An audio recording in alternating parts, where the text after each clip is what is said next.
Assalamualaikum warahmatullahi wabarakatuh. Perkenalkan, nama saya Alhoria dengan nomor NIM 1911990042. Baiklah, di sini saya akan menjelaskan materi tentang presuposisi atau peranggapan untuk memenuhi tugas UAS saya, yaitu pragmatik. Baiklah, di sini saya dipilih menjadi anggota kelompok 3 yang mana beranggotakan 4 orang. Itu saya sendiri Alhoria, dan ada Diana Mariana, Vera Octabella, dan Cynthia Ayulandari. Nah, di sini saya akan menjelaskan. Yang pertama itu ada pengertian presuposisi atau peranggapan. Menurut Stalnaker dalam Brown dan Yuli 1996 halaman 29, peranggapan adalah apa yang digunakan penutur sebagai dasar bersama bagi para peserta percakapan. Terus ada juga preposisi adalah anggapan dasar atau menyimpulkan dasar mengenai konteks dan situasi berbahasa yang ditentukan batasan berdasarkan pengetahuan kita tentang dunia. Terus ada juga menurut Nababan 1987 halaman 46 memberikan pengertian bahwa peranggapan sebagai dasar atau penyimpulan dasar mengenai konteks dan situasi berbahasa menggunakan bahasa yang membuat bentuk bahasa, kalimat atau ungkapan mempunyai makna bagi pendengar atau penerima bahasa itu, dan sebaliknya membantu pembicara menentukan bentuk-bentuk bahasa yang dapat dipakai untuk mengungkapkan makna atau pesan yang dimaksud. Jadi, bisa kita simpulkan bahwa peranggapan adalah kesimpulan atau asumsi awal penutur sebelum melakukan tuturan bahwa apa yang disampaikannya dapat dipahami oleh mitra tuturnya. Baiklah, selanjutnya di sini jenis-jenis peranggapan. Menurut Yuli 2006 mengungkapkan dalam analisis tentang bagaimana asumsi-asumsi penutur diungkapkan secara khusus. Proposisi sudah diasosiasikan dengan pemakaian sejumlah besar kata, frase, struktur. Yuli menganggap bentuk-bentuk linguistik ini sebagai petunjuk-petunjuk presuposisi potensi atau potensial yang hanya akan menjadi presuposisi yang sebenarnya dalam konteks dengan penutur. Nah, baiklah, di sini presuposisi potensial terbagi menjadi 6 jenis. Yang pertama itu ada peranggapan eksistensial. Peranggapan eksistensial ini adalah merupakan presuposisi yang ada tidak hanya di asumsi terdapat dalam susunan posesif, tetapi juga lebih umum atau lebih luas lagi ke dalam frase nomina tertentu. Contohnya itu pada peranggapan ayah saya memiliki mobil sedan keluaran terbaru. Nah, di sini dijelaskan bahwa contohnya itu peranggapan dalam tuturan tersebut menyatakan kepemilikan yang mana ayah saya memiliki mobil. Apabila ayah saya memang benar memiliki mobil sedan keluaran terbaru, maka tutur tersebut dapat dinyatakan keberadaannya. Baiklah, selanjutnya itu ada peranggapan faktual. Nah, peranggapan faktual ini adalah muncul dari informasi yang ingin disampaikan, dinyatakan dengan kata-kata menunjukkan suatu fakta atau berita yang diyakini kebenarannya. Nah, contohnya itu seperti Eka tidak menyadari bahwa dirinya sakit demam.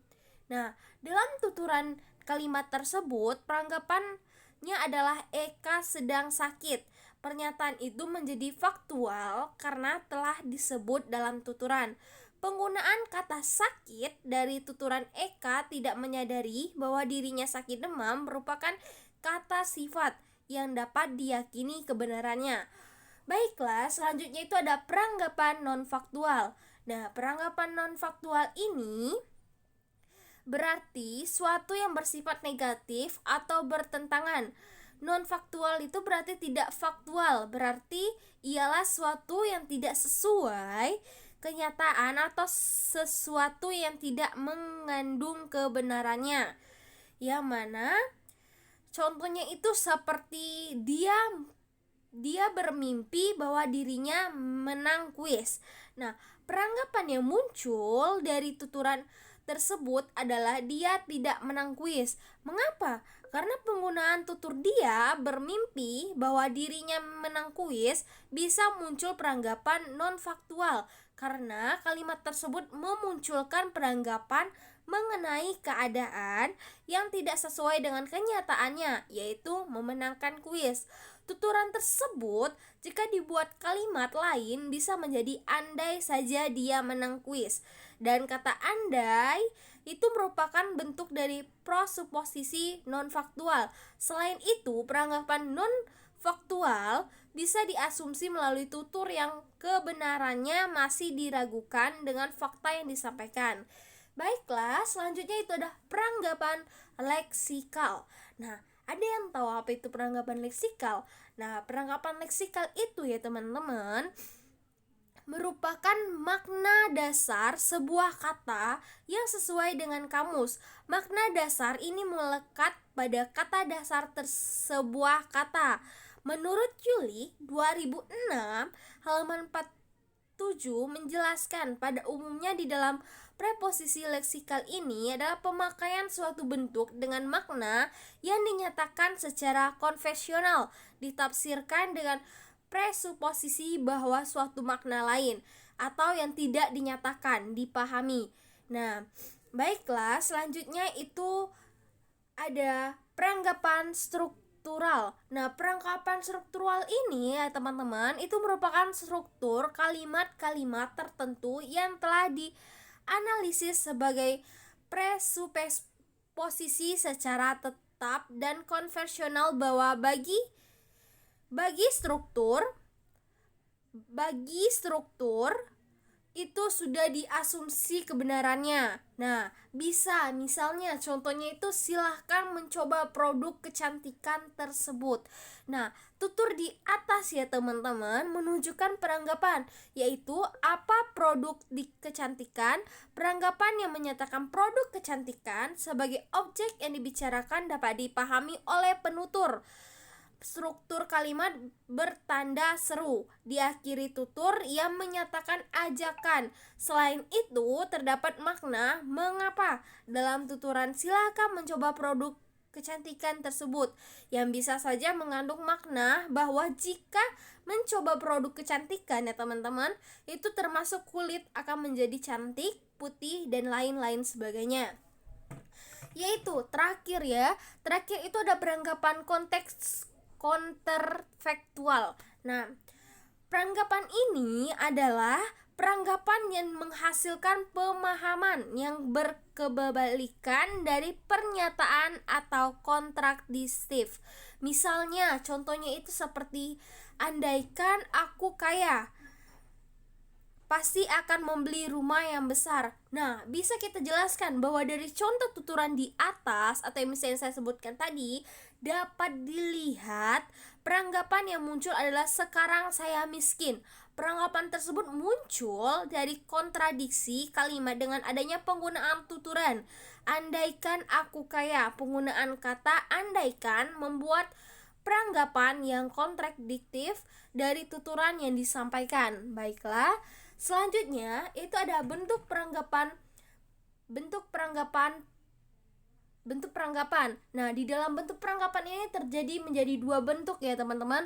Yang pertama itu adalah peranggapan semantik dan yang kedua adalah peranggapan pragmatik. Nah, di dalam peranggapan semantik ini adalah peranggapan yang dapat ditarik dari pernyataan atau kalimat melalui leksikon atau kosakatanya.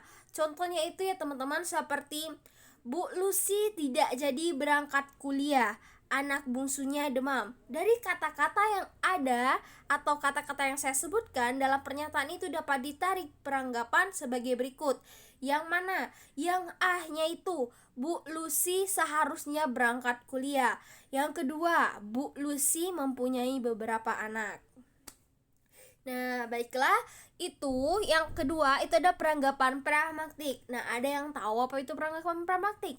Peranggapan pragmatik itu adalah anggapan yang ditarik berdasarkan konteks suatu kalimat atau pernyataan itu diucapkan. Konteks di sini dapat berupa situasi, pembicara, lokasi, dan lain-lain sebagainya. Nah, contohnya itu ya seperti harganya murah sekali sebagai jawaban pertanyaan berapa harganya. Nah, peranggapan tak dapat kita berikan kalau konteksnya tidak kita ketahui, karena mungkin kata murah itu berarti mahal sekali. Peranggapan adalah suatu yang dijadikan oleh pembicara sebagai dasar pembicara. Nah, di sini selanjutnya di sini. Nah, baiklah, terima kasih teman-teman. Selanjutnya bisa saya simpulkan ya teman-teman, bahwa kesimpulan dari bahasa atau yang saya jelaskan tadi, di dalam pragmatik, peranggapan adalah kesimpulan atau asumsi awal penutur sebelum melakukan tuturan bahwa ada yang disampaikan dapat dipahami oleh mitra tuturnya. Nah, di dalam peranggapan tadi ya teman-teman, bisa kita simpulkan itu ada 6 jenis. Ada peranggapan eksistensial, peranggapan faktual, peranggapan non-faktual, peranggapan leksikal, struktural, dan counterfaktual. Nah, di tadi ya teman-teman, di dalam tadi itu tadi kan ada dua bentuk peranggapan, yang mana ada bentuk peranggapan pragmatik dan bentuk peranggapan semantik. Nah, baiklah, itu saja yang bisa saya jelaskan. Terima kasih. Wassalamualaikum warahmatullahi wabarakatuh.